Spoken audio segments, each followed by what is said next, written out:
Fix Wi-Fi missing in Windows 11. We're fixing that with 5 proven steps. Step 1. Adapter check. Right-click Start button. Click Settings. Click Network and Internet. Click Advanced Network Settings. Ensure your Wi-Fi adapter is actually enabled.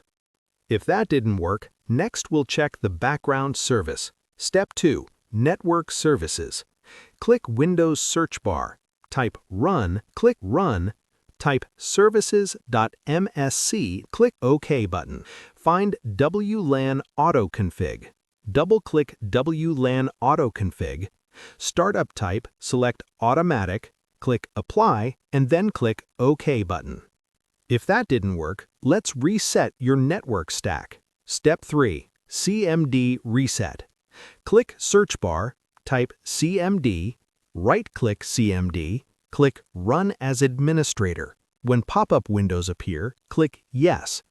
Type NetSH WinSock Reset and press Enter. Driver fix. Click Search bar, type Device Manager. Click Device Manager, click Network Adapters, click Select Adapters, click Uninstall button, click Uninstall button, then restart your PC. Windows will automatically reinstall a fresh version. Final resort of full network reset.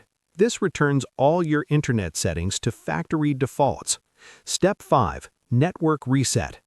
Right-click Start button, click Settings, click Network and Internet, click Advanced Network Settings.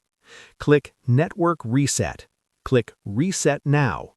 If one of these fixed your issue, hit that like button. For more 2026 Tech Fixes, subscribe to the channel. See you in the next one.